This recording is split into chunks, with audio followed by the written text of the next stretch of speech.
Que feriez-vous si, découvrant que votre boisson a été altérée par un prédateur fortuné, vous étiez secouru par un individu encore plus redoutable? Aujourd'hui, je vais vous relater l'incroyable histoire vraie de Jessica Parker, une mère célibataire cumulant plusieurs emplois pour subvenir aux besoins de sa fille de 5 ans, qui pensait simplement officier lors d'un autre événement mondain. Elle ignorait que Lorenzo Santangelo, un parrain de la mafia italienne de 40 ans, l'observait de l'autre bout de la pièce lorsque son regard fut capté par un détail glaçant. Quand Lorenzo comprit ce qui se tramait, il agit avec une précision mortelle, s'approcha de Jessica et prononça 2 mots qui allaient lui sauver la vie, et tout changer. « Ne parle pas ». Ce qui suivit met en scène des prédateurs en costume de luxe, un patriarche italien protecteur régi par des codes d'honneur ancestraux, et une histoire d'amour prouvant que parfois, l'homme le plus dangereux est précisément celui dont on a besoin. Jessica Parker maintenait le plateau d'argent avec précaution, serpentant à travers la foule de convives aisés du Romanos, le restaurant italien le plus prisé de Manhattan. À 29 ans, elle avait maîtrisé l'art d'un service discret, suffisamment présente pour anticiper les besoins, mais assez effacée pour éviter l'attention indésirable d'hommes qui croyaient que l'argent leur donnait droit à plus qu'un simple service de table. Cette soirée privée représentait exactement le type de mission lucrative dont Jessica avait besoin. L'entreprise de traiteur l'avait spécifiquement sollicitée en raison de son professionnalisme, de son expérience et de son empressement à accepter les quarts de nuit que d'autres serveurs évitaient. Sa fille de 5 ans, Emma, dormant chez sa voisine, Madame Chen, Jessica pouvait se concentrer entièrement sur le revenu qu'il lui fallait pour le loyer avant le lendemain. L'événement célébrait le Blackstone Investment Group, une firme de capital investissement réputée pour ses transactions de plusieurs milliards de dollars et ses fêtes au coût supérieur au salaire annuel de la plupart des gens. Les invités correspondaient exactement à ce que Jessica attendait. Des hommes âgés en costume sur mesure, discutant d'affaires autour de vin dont le prix par bouteille dépassait le salaire hebdomadaire de Jessica, accompagnés de femmes suffisamment jeunes pour être leurs filles, riant à des blagues peu amusantes et acquiesçant à des opinions qu'elle ne partageait manifestement pas. Jessica travaillait sur de tels événements depuis 3 ans, depuis que le père d'Emma, David, avait jugé la paternité trop contraignante et avait disparu en Europe avec son professeur de yoga. Le travail était fatigant et parfois démoralisant, mais il rémunérait suffisamment Jessica et Emma pour qu'elles puissent conserver leur petit appartement propre dans le Queens. En remplissant les coupes de champagne et en ramassant les assiettes vides, Jessica s'efforçait de ne pas penser à la facture d'électricité en souffrance, ni au fait qu'Emma aurait besoin de nouvelles chaussures avant la rentrée scolaire le mois prochain. Elle préférait se concentrer sur les généreux pourboires que ces événements rapportaient habituellement et les heures supplémentaires qui l'aideraient à rattraper ses dépenses. « Mademoiselle, pourrais-je avoir un autre martini ?» Jessica se retourna pour apercevoir Richard Blackstone en personne, le PDG dans la soixantaine dont l'entreprise organisait l'événement. Son allure distinguée relevait de ce que des soins de santé coûteux et des entraîneurs personnels pouvaient conférer à n'importe quel homme, arborant des cheveux argentés et ce sourire sûr de lui typique de ceux qui n'ont jamais essuyé un refus. « Bien sûr, monsieur Blackstone, un vodka martini extra sec, 3 olives. Vous vous en souvenez, impressionnant. » Le sourire de Blackstone était chaleureux, mais la manière dont ses yeux s'attardaient sur Jessica la mettait mal à l'aise. « Vous ne ressemblez pas aux serveurs habituels qu'ils envoient. Vous êtes spécial. » Jessica força un sourire professionnel. « Merci, monsieur. Je vais vous apporter ce martini tout de suite. » Alors qu'elle se dirigeait vers le bar, Jessica sentit le regard de Blackstone sur elle. Ce n'était pas inhabituel.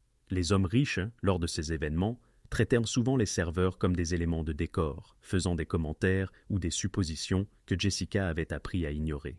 Mais l'attention de Blackstone était différente. Quelque chose lui donnait des frissons, d'une manière qu'elle ne parvenait pas à identifier.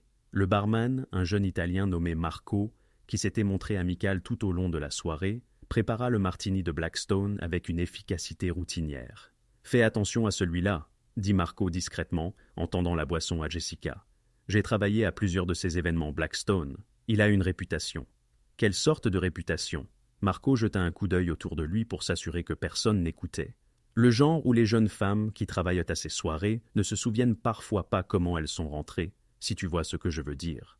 Jessica sentit un frisson parcourir sa colonne vertébrale. Elle avait entendu des rumeurs sur certains clients fortunés, Des avertissements murmurés parmi le personnel de la restauration concernant des hommes qui pensaient dire que leur argent pouvait acheter plus qu'un simple service.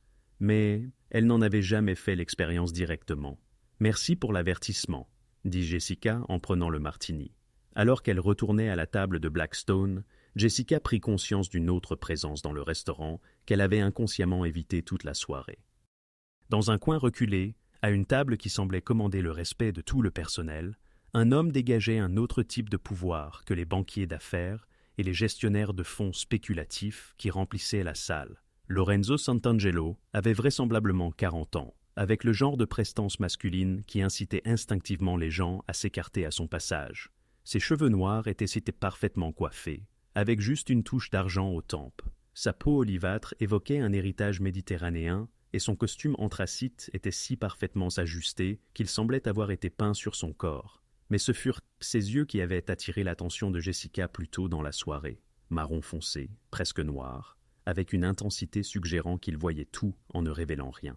Contrairement aux autres convives, Lorenzo mangeait son repas avec une appréciation évidente, s'adressait au personnel de service avec une courtoisie qui semblait sincère et se tenait avec l'assurance tranquille d'un homme qui n'avait jamais eu besoin d'élever la voix pour être obéi. Jessica avait remarqué que même la direction du restaurant le traitait avec une déférence qui allait au-delà du service client habituel.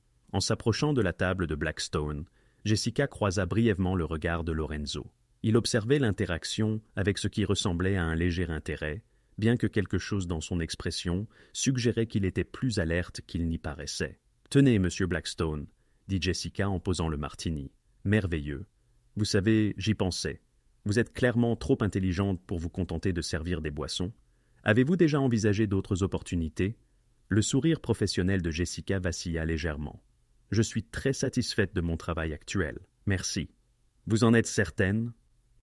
Parce que je pourrais vous offrir quelque chose de bien plus lucratif, quelque chose qui vous assurerait financièrement pour la vie. » La manière dont Blackstone prononça « lucratif » fit se tordre l'estomac de Jessica.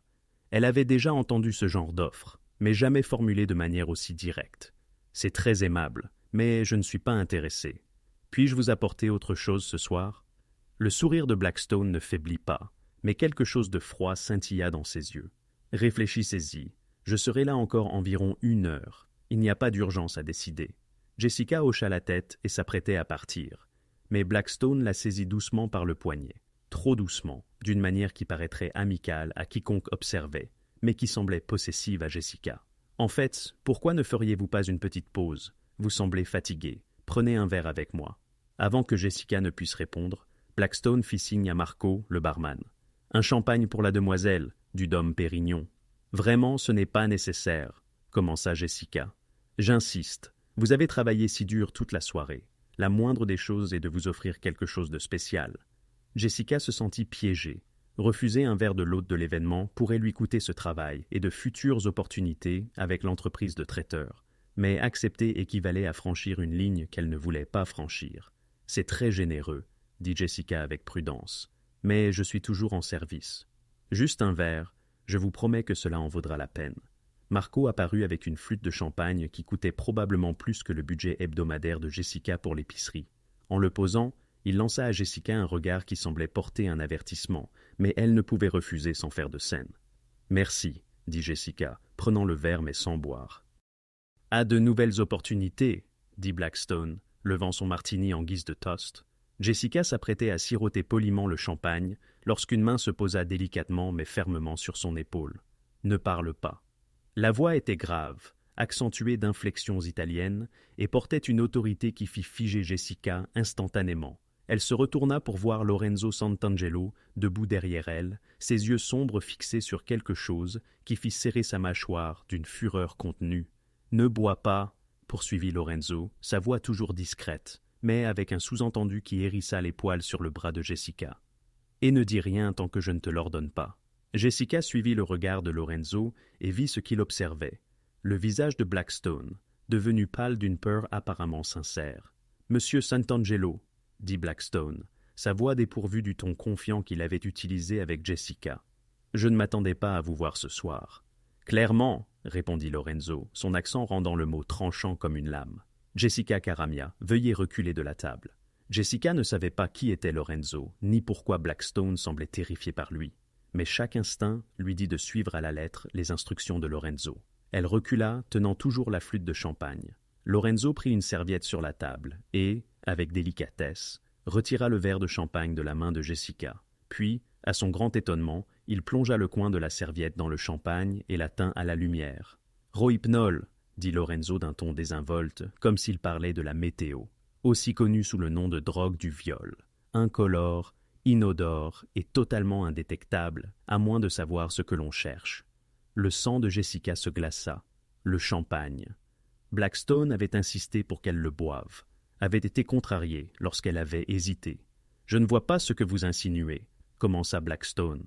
« Je n'insinue rien », l'interrompit Lorenzo, sa voix devenant glaciale. « J'énonce des faits. Vous avez drogué la boisson de cette femme avec l'intention de la rendre incapable de réagir afin de l'agresser. Je vous ai vu glisser la poudre dans le verre pendant que Marco était distrait. » Jessica sentit la pièce tourner autour d'elle. Elle avait été à quelques secondes de boire ce champagne, à quelques secondes de devenir une autre victime d'un prédateur qui utilisait sa richesse et sa position pour nuire à des femmes vulnérables. « C'est une accusation grave, » répondit Blackstone, mais sa voix tremblait à présent. « Vous ne pouvez pas le prouver. » Lorenzo sortit son téléphone et montra l'écran à Blackstone.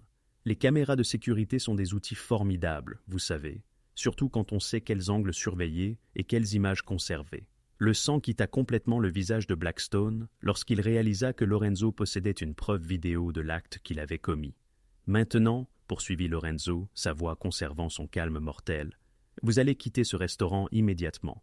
Vous allez fermer votre compte ici et ne jamais revenir. Vous allez annuler tous les événements futurs que votre entreprise a prévus dans n'importe quel établissement où j'ai des intérêts. Vous ne pouvez pas dicter. » Mais Lorenzo continua comme si Blackstone n'avait pas parlé. « Vous allez transférer 50 000 $, 50 000, à une association caritative qui vient en aide aux victimes d'agressions sexuelles, ce soir même, dans l'heure. C'est de l'extorsion. » Lorenzo esquissa un sourire, mais c'était l'expression la plus terrifiante que Jessica ait jamais vue. « C'est la justice, monsieur Blackstone. Parce que, si vous préférez, nous pouvons discuter de cette affaire avec certains de mes associés qui sont moins diplomates que moi. » Blackstone observa les alentours du restaurant, comme s'il cherchait du soutien. Mais Jessica constata que les autres clients évitaient délibérément son regard. Quelle que soit l'influence de Lorenzo, elle était manifestement suffisamment significative pour que personne ne veuille le contrarier. « Très bien, » dit finalement Blackstone, « mais ce n'est pas fini. »« Si, ça l'est, » répondit simplement Lorenzo. « Parce que si jamais vous approchez à nouveau cette femme, si jamais vous tentez de nuire à une autre femme dans ma ville, si jamais j'entends votre nom associé à un tel comportement, alors vous découvrirez qu'il y a des conséquences que l'argent ne peut pas vous épargner. » Blackstone rassembla ses affaires et partit sans un mot de plus, suivi de plusieurs de ses associés qui tenaient manifestement à se distancier de ce qui venait de se passer. Une fois seul, Lorenzo se tourna vers Jessica, son expression passant de terrifiante à préoccupée. « Vous allez bien, cara mia ?» Jessica le fixa, essayant d'assimiler ce qui venait de se produire. « Vous m'avez sauvé. Je ne pouvais pas rester là et regarder un prédateur droguer une femme innocente. Mais comment saviez-vous? Comment avez-vous vu ce qu'il faisait ?» Le sourire de Lorenzo devint royal. « Dans mon métier, on apprend à surveiller certains comportements.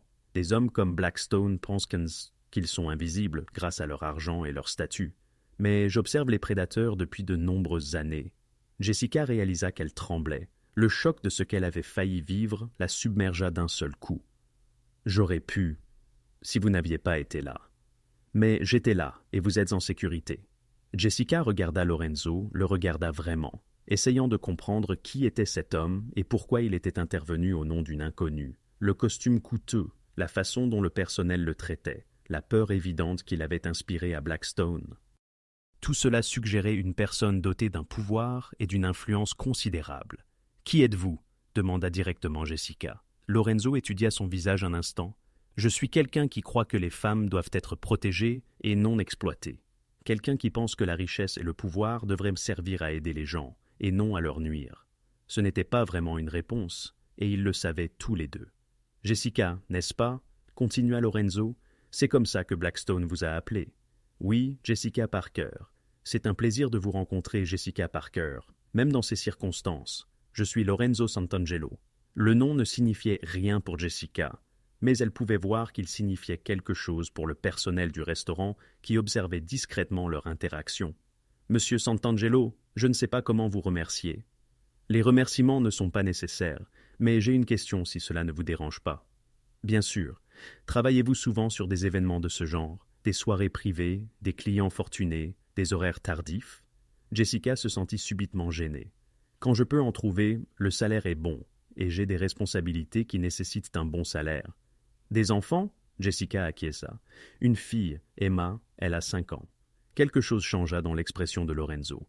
Non pas de la pitié, mais de la compréhension, comme si sa situation avait clarifié quelque chose d'important pour lui. « Et vous travaillez seul sur ces événements? Pas de sécurité, pas de protection ?» L'entreprise de traiteur fournit une sécurité de base, mais... Jessica se tut, réalisant à quel point cette protection s'était avérée insuffisante. « Jessica, ce qui s'est passé ce soir n'était pas un hasard.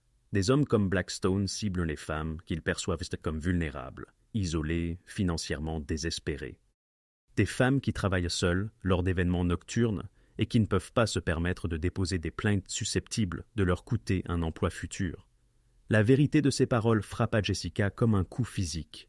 Elle avait été spécifiquement ciblée parce qu'elle semblait vulnérable, parce que Blackstone avait calculé qu'elle serait peu susceptible de signaler une agression et incapable de riposter efficacement.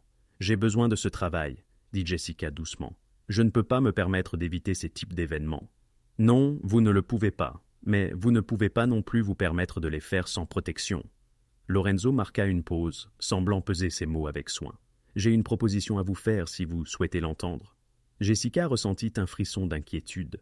Les hommes qui faisaient des propositions à des femmes qu'ils venaient de sauver d'autres hommes offraient rarement quelque chose d'innocent. « Quel genre de proposition ?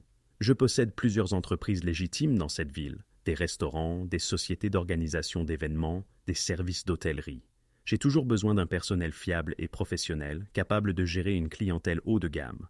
Vous m'offrez un emploi, je vous offre un emploi bien rémunéré qui assure votre sécurité et vous garantit de ne plus jamais avoir à vous soucier d'hommes comme Blackstone. » Jessica le fixa, essayant de comprendre le piège. « Pourquoi feriez-vous cela pour quelqu'un que vous venez de rencontrer ? » « Parce que vous me rappelez quelqu'un de très important pour moi. Parce que je crois que les bonnes personnes méritent des opportunités de construire une vie meilleure.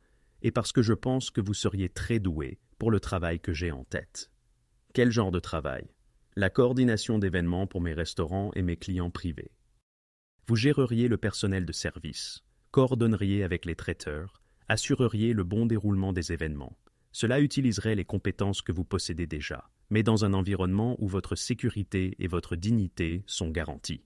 L'offre semblait trop belle pour être vraie, ce qui rendit Jessica immédiatement méfiante. « Monsieur Santangelo, j'apprécie ce que vous avez fait ce soir, mais je ne sais rien de vous. Pour tout ce que j'en sais, vous pourriez être tout aussi dangereux que Blackstone, juste meilleur pour le cacher. » Lorenzo hocha la tête d'un air approbateur. C'est exactement la bonne question à poser. Il ne faut jamais faire confiance à des offres qui semblent trop généreuses, surtout de la part d'hommes que l'on ne connaît pas. Il sortit son téléphone et montra l'écran à Jessica. « Ceci est le site web de Santangelo Hospitality. Vous pouvez faire des recherches sur l'entreprise, lire les avis, parler aux employés actuels. Je ne vous demande pas de me faire confiance aveuglément. Je vous demande d'examiner l'opportunité et de décider par vous-même. » Jessica regarda le site web professionnel, notant les adresses de plusieurs établissements haut de gamme dans toute la ville. « Prenez le week-end pour y réfléchir, » continua Lorenzo. « Si vous décidez que cela vous intéresse, appelez le numéro indiqué sur le site web et demandez à parler à Maria Santangelo, ma sœur. Elle gère les ressources humaines et pourra répondre à toutes vos questions concernant le poste. » Lorenzo tendit une carte de visite à Jessica, puis fouilla dans sa veste et en sortit une enveloppe. « Ceci est votre rémunération pour ce soir, plus une prime pour le traumatisme que vous avez subi.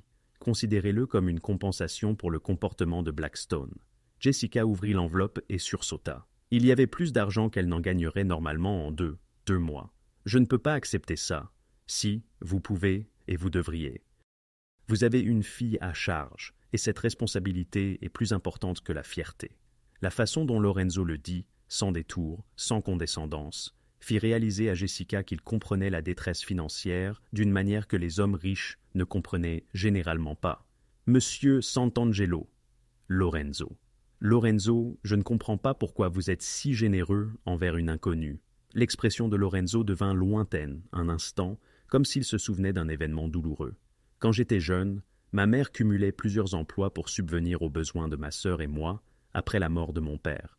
Elle était belle, désespérée et complètement vulnérable aux hommes qui voyaient ses qualités comme des opportunités d'exploitation. Elle n'a pas toujours eu autant de chance que vous ce soir.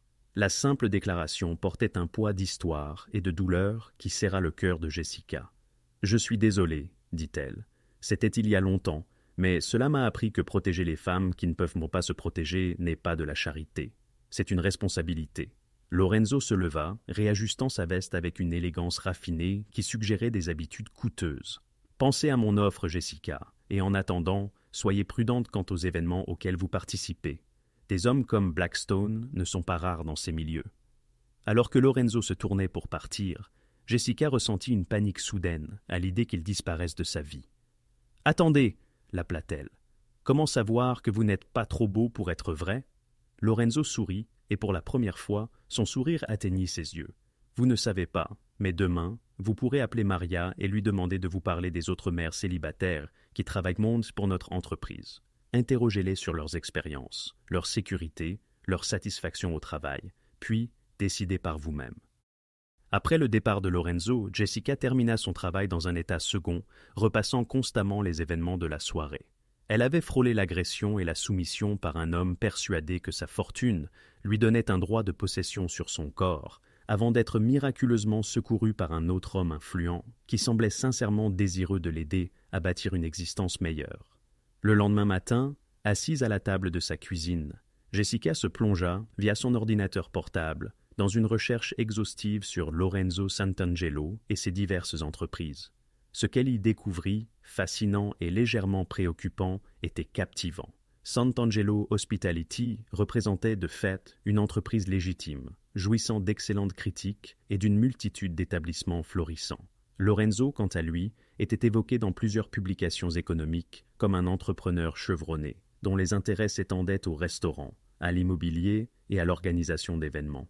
Cependant, des allusions à des méthodes commerciales à l'ancienne et à des valeurs familiales traditionnelles laissaient entrevoir des connexions allant bien au-delà des activités corporatives habituelles. Jessica composa le numéro figurant sur la carte de visite et demanda à parler à Maria Santangelo. « Vous devez être Jessica », dit Maria chaleureusement en décrochant. « Lorenzo m'a dit que vous pourriez appeler. Il a mentionné que vous aviez vécu une expérience difficile hier soir. »« Oui, c'est exact. Il m'a offert un emploi, mais je voulais en savoir plus sur l'entreprise avant de prendre une décision. »« Bien sûr. Pourquoi ne viendriez-vous pas cet après-midi?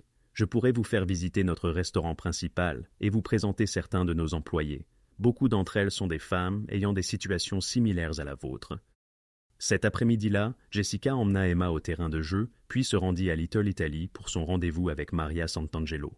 Le quartier était étrangement différent de tout ce que Jessica avait connu, plus ancien, plus traditionnel, parsemé de restaurants et de boutiques familiales, qui semblaient y avoir élu domicile depuis des générations.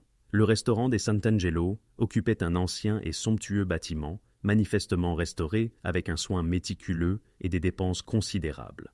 L'établissement, à la fois élégant et chaleureux, émanait une atmosphère d'hospitalité authentique, loin de toute ostentation prétentieuse. Maria Santangelo, une femme d'une trentaine d'années, partageait les cheveux sombres et les yeux intelligents de son frère, mais sa chaleur était immédiatement rassurante. Elle accueillit Jessica comme une vieille amie et la présenta à plusieurs membres du personnel, impatients de partager leurs expériences de travail au sein de la famille Santangelo. « J'étais une mère célibataire cumulant trois emplois de traiteurs différents lorsque Lorenzo m'a embauché, expliqua Carmen, une femme du même âge que Jessica, désormais responsable des événements pour le restaurant. J'étais épuisé, je pouvais à peine payer le loyer, constamment angoissé par la sécurité de mon fils lorsque je devais travailler tard. Maintenant, j'ai des horaires stables, un bon salaire, une assurance maladie, et je n'ai plus jamais à me soucier des comportements inappropriés de la clientèle. »« Comment assure-t-il cela ?» demanda Jessica. « En affirmant clairement que ses employés sont sous sa protection, » répondit une autre femme prénommée Rosa. La nouvelle se répand rapidement dans certains cercles. Quand les gens savent que vous travaillez pour Lorenzo Santangelo, ils vous traitent avec respect. Qu'est-ce que cela signifie exactement? Maria intervint pour répondre. « Mon frère jouit d'une influence considérable au sein du milieu des affaires de cette ville.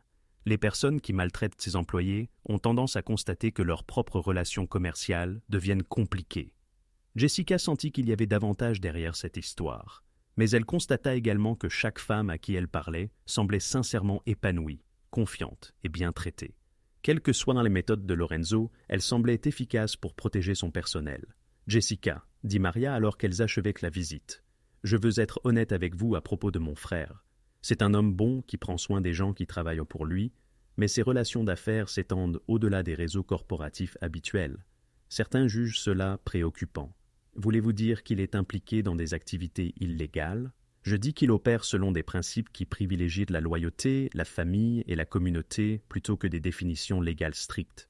Savoir si cela en fait quelqu'un pour qui vous souhaitez travailler est une décision que vous seul pouvez prendre. » Jessica rentra chez elle ce soir-là, submergée de réflexion. L'offre d'emploi représentait tout ce dont elle avait besoin. Un bon salaire, des horaires réguliers, la sécurité, des avantages sociaux et le type de développement de carrière qu'elle espérait. Mais cela impliquait également d'accepter un emploi auprès d'un homme dont le pouvoir s'étendait manifestement à des domaines qu'elle ne saisissait pas totalement. Cette nuit-là, alors que Jessica bordait Emma, sa fille l'interrogea sur sa journée. « Maman, pourquoi as-tu l'air inquiète? Je réfléchis à un nouveau travail, ma chérie. Ce serait bon pour nous, mais c'est une grande décision. Aurions-nous plus d'argent? Oui, nous en aurions. Et serais-tu plus souvent à la maison? Oui, je pense que je le serais.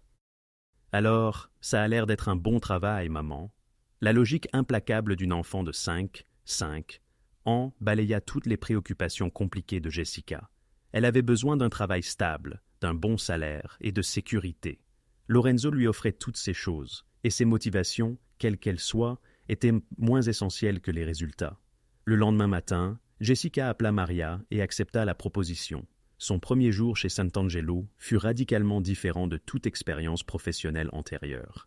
Maria passa des heures à la former au système et aux standards de l'entreprise, la présentant aux fournisseurs et aux clients, et lui expliquant la philosophie qui sous-tendait leur approche du service. « Nous traitons chaque événement comme s'il était pour notre propre famille, » expliqua Maria. « Cela implique une attention méticuleuse aux détails, une hospitalité authentique et une discrétion absolue. » Discrétion? Beaucoup de nos clients valorisent l'intimité. Ils nous font confiance pour leur fournir un excellent service sans rumeurs ni publicité sur leurs affaires personnelles. Jessica apprit rapidement que la clientèle de Sant'Angelo comprenait des politiciens, des célébrités, des chefs d'entreprise et d'autres personnes qui préféraient garder leurs événements privés loin de l'œil public. Le travail était exigeant et requérait un niveau de sophistication qu'elle n'avait jamais développé dans ses emplois précédents, mais il était aussi passionnant et bien rémunéré. Plus important encore, Jessica se sentait plus en sécurité et plus respectée que jamais dans n'importe quel environnement professionnel. L'influence de Lorenzo était subtile, mais indéniable. Les clients traitèrent le personnel avec courtoisie. Il n'y avait jamais d'avance inappropriée, ni de situation inconfortable. Et chacun comprenait que les employés de Sant'Angelo ne devaient pas être exploités. Jessica travaillait au restaurant depuis trois semaines lorsqu'elle eut sa première véritable conversation avec Lorenzo depuis la nuit où il l'avait secouru. Il apparut au restaurant pendant un service de dîner animé, traversant la salle à manger avec une autorité naturelle qui faisait redresser les postures du personnel et acquiescer respectueusement les clients. « Jessica, » dit-il, s'approchant de son poste près des salles à manger privées. « Comment vous installez-vous? » « Très bien, merci. Maria a été formidable, et le travail est exactement ce que j'espérais. »« Et Emma, s'adapte-t-elle bien à votre nouvel emploi du temps? » Jessica fut surprise qu'il se souvienne du nom de sa fille. « Oui, elle adore que je sois à la maison pour le dîner la plupart des soirs maintenant. »« Bien, les enfants ont besoin de la présence de leur mère, pas d'une mère constamment préoccupée par l'argent et la sécurité. » Il y avait quelque chose dans la manière dont Lorenzo l'avait dit qui suggérait une expérience personnelle. Et Jessica se souvint de son histoire concernant les difficultés de sa propre mère. « Monsieur Sant'Angelo. »« Lorenzo, s'il vous plaît. »« Lorenzo, je voulais encore vous remercier pour ce que vous avez fait cette nuit-là et pour cette opportunité. Cela a changé nos vies. » L'expression de Lorenzo s'adoucit. « Vous méritez la stabilité, Jessica. Vous travaillez dur. Vous prenez soin de votre fille. Vous traitez les gens avec gentillesse. Ces qualités devraient être récompensées, non exploitées. Je n'arrête pas de me demander pourquoi vous m'avez aidé, je veux dire, la vraie raison. » Lorenzo resta silencieux un instant, semblant peser ses mots. « Quand j'ai vu ce que Blackstone vous faisait, J'ai revu ma mère il y a 30 ans, une femme belle et travailleuse, victime d'un homme qui pensait que son argent lui donnait tout droit de possession. Que lui est-il arrivé? Elle a survécu, mais de justesse. Et elle a passé le reste de sa vie à s'assurer que ma sœur et moi comprenions la différence entre un pouvoir utilisé pour protéger et un pouvoir utilisé pour exploiter. Jessica examina le visage de Lorenzo, y discernant à la fois douleur et détermination. « Est-ce pour cela que vous agissez ainsi, pour protéger les gens ?» C'en fait partie, oui. Ma famille dispose de ressources, d'influences, de connexions qui peuvent améliorer ou empirer la vie des gens dans cette communauté. Je choisis d'utiliser ces ressources pour protéger plutôt que pour exploiter, même lorsque cela est dangereux. Tout ce qui a de la valeur est dangereux, Caramella. La question est de savoir si le risque sert un bon objectif. Au cours des mois suivants, la vie de Jessica s'améliora au-delà de toute espérance. Son travail chez Sant'Angelo était stimulant et gratifiant, lui permettant d'utiliser ses compétences tout en acquérant de nouvelles. Sa situation financière se stabilisa au point qu'elle put s'offrir un meilleur appartement dans un quartier plus sûr, et Emma s'épanouissait dans une nouvelle école dotée de véritables ressources pour ses élèves. Plus important encore, Jessica se sentait enfin à sa place pour la première fois depuis le départ du père d'Emma. Les entreprises de la famille Sant'Angelo étaient précisément cela, des entreprises familiales où les employés étaient traités comme des membres élargis de la famille, où les problèmes personnels étaient abordés collectivement, où le succès était partagé et les difficultés soutenues. Jessica se découvrit également des sentiments pour Lorenzo, qui dépassaient la simple gratitude et le respect professionnel. Il était singulier, différent de tous les hommes qu'elle avait connus, puissant mais doux, autoritaire mais respectueux, dangereux mais protecteur. Lors de ses visites au restaurant, il prenait toujours le temps de s'enquérir d'Emma, de lui poser des questions sur ses ambitions et ses rêves, de lui offrir des conseils ou de l'aide sans condescendance. L'attirance était manifestement réciproque. Jessica surprit Lorenzo, la regardant avec une intensité qui n'avait rien à voir avec les affaires, et leur conversation devint progressivement plus personnelle, plus intime, plus chargée de possibilités. Le tournant survint un vendredi soir, alors que Jessica travaillait tard pour coordonner une réception de mariage prévue pour le week-end. Une grande partie du personnel était déjà partie, et Jessica, seule dans le restaurant, finalisait les derniers détails lorsque le bruit du passage privé, habituellement utilisé par Lorenzo, lui parvint. « Jessica, tu ne devrais pas rester seule si tard. » Jessica leva les yeux et vit Lorenzo s'approcher, l'expression empreinte d'inquiétude. « Je voulais m'assurer que tout soit impeccable pour l'événement de demain. C'est le premier mariage que j'organise entièrement seul, et je suis certaine qu'il sera magnifique. Mais il est plus de 22 heures, et ta fille, elle t'attend à la maison. » En fait, Emma passe la nuit chez une amie. J'ai pensé que c'était une bonne occasion pour avancer sur le travail. Lorenzo la dévisagea, la lumière douce du restaurant soulignant son visage. « Tu travailles trop, Caramia. » Regardez qui parle, l'homme qui possède plusieurs entreprises et travaille probablement 18 heures par jour. C'est différent. Je n'ai pas de petit enfant qui dépend de moi. Non, mais des dizaines d'employés comptent sur vous, des centaines de personnes qui se tournent vers vous pour être protégées et soutenues. Lorenzo sourit à ces mots. Vous en voyez trop, Jessica Parker. Je vois un homme qui porte plus de responsabilités que quiconque ne devrait en porter seul. Ils restèrent là, se regardant d'un bout à l'autre du restaurant vide, l'air chargé de mois d'attirance croissante et de sentiments tus. « Jessica, » dit Lorenzo d'une voix posée, « il y a des aspects de ma vie, de mes affaires, de mes responsabilités qui compliquent les relations. Je sais. Comprenez-vous vraiment ce que signifie prendre soin de quelqu'un dans ma position ?» Jessica déposa ses documents de planification et s'approcha de Lorenzo. « Je comprends que vous m'ayez sauvé la vie. Je comprends que vous nous ayez donné, à ma fille et à moi, une sécurité que nous n'avions jamais eue auparavant.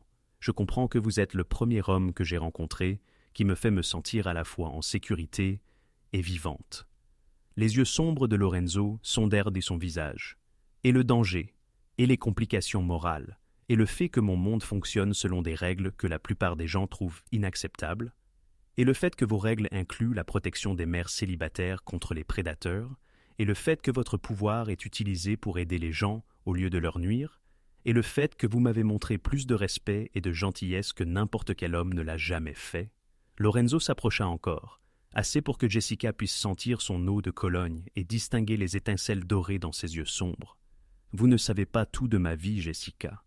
J'en sais assez. Je sais que vous êtes un homme bon qui prend des décisions difficiles pour de bonnes raisons.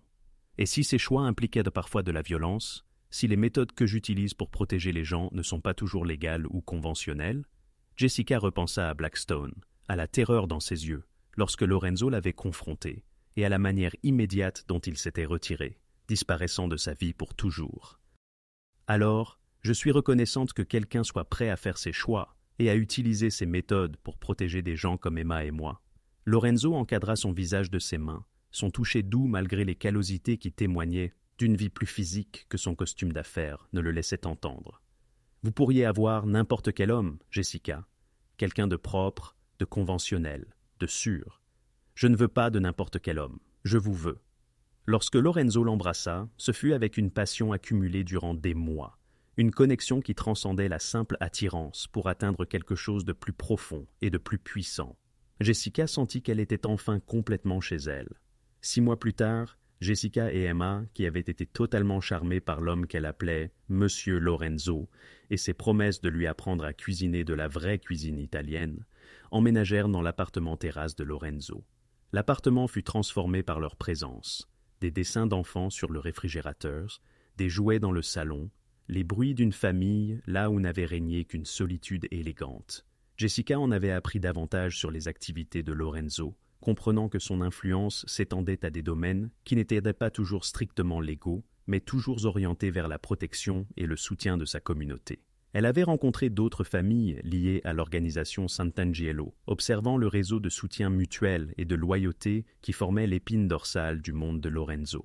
Plus important encore, elle avait vu comment Lorenzo interagissait avec Emma, patient, doux, sincèrement intéressé par ses pensées et ses rêves. Il assistait aux événements scolaires, aidait avec les devoirs et traitait la fille de Jessica avec un respect et une affection qui laissaient entendre qu'il la considérait comme de la famille et non comme un simple accessoire à sa relation avec Jessica. « Le regrettez-vous parfois ?» demanda Lorenzo un soir, alors qu'ils se tenaient sur le balcon de leur appartement, observant Emma jouer dans le jardin sécurisé en contrebas, sous la surveillance de Maria. « Regrettez quoi ? Avoir choisi cette vie, m'avoir choisi, toutes les complications qui accompagnent le fait de faire partie de mon monde. » Jessica regarda l'homme qui l'avait sauvé d'une agression, lui avait offert un travail épanouissant, assuré la sécurité de sa fille, et les aimait tous deux avec une dévotion inébranlable. « Je regrette d'avoir mis si longtemps à vous trouver, » dit simplement Jessica. Lorenzo la serra plus fort contre lui, ses bras forts et chaleureux. « Ti amo, Jessica Parker. Toi et Emma, vous êtes mon cœur. »« Ti amo, Antonio », répondit Jessica, fière des expressions italiennes que Maria lui avait enseignées. Alors qu'ils se tenaient ensemble, observant Emma jouer en toute sécurité dans leur jardin, Jessica repensa à cette nuit au Romanos, quand elle était sur le point de boire du champagne empoisonné. Elle pensait qu'elle travaillait sur un autre événement traiteur, gagnant de l'argent pour payer le loyer et acheter de quoi manger. Au lieu de cela, elle avait trouvé un protecteur, un partenaire, un père pour sa fille, et un amour plus fort que tout danger qu'ils pourraient affronter ensemble. C'est l'histoire de Jessica Parker, la mère célibataire sauvée par 2 mots d'un chef de la mafia italienne qui avait repéré un prédateur ciblant une femme innocente et avait décidé d'intervenir. Son histoire prouve que la protection peut venir de sources inattendues, que l'amour peut naître des circonstances les plus improbables et que parfois, l'homme le plus dangereux de la pièce est exactement le héros dont vous avez besoin. L'histoire d'amour de Jessica et Lorenzo nous rappelle que la force prend de nombreuses formes, que la famille peut être choisie autant qu'inné, et que le véritable amour est fait de respect, de protection et de partenariat, plutôt que de contrôle ou de possession. Si cette histoire incroyable vous a ému et que vous souhaitez entendre d'autres récits fascinants de protection inattendue, de romances dangereuses et d'amour qui surmontent tous les obstacles, n'oubliez pas de vous abonner à notre chaîne et d'activer la cloche de notification. Nous partageons chaque semaine de nouvelles histoires de personnes réelles qui ont découvert que les héros se présentent sous toutes les formes et que les relations les plus significatives commencent parfois dans les moments les plus périlleux. Qu'avez-vous pensé de l'histoire de Jessica et Lorenzo? Avez-vous déjà été dans une situation où un étranger vous a protégé du danger? Auriez-vous accepté l'offre d'emploi de Lorenzo? Partagez vos réflexions dans les commentaires ci-dessous. Nous adorons savoir comment ces histoires résonnent avec vos propres expériences de gentillesse inattendue, de protection et d'amour. N'oubliez pas que parfois, la personne qui vous sauve est quelqu'un à qui vous ne vous attendiez jamais à faire confiance. Et parfois, le choix le plus dangereux mène à l'amour le plus sûr. Nous vous remercions de votre écoute et nous vous retrouverons lors de notre prochaine rencontre.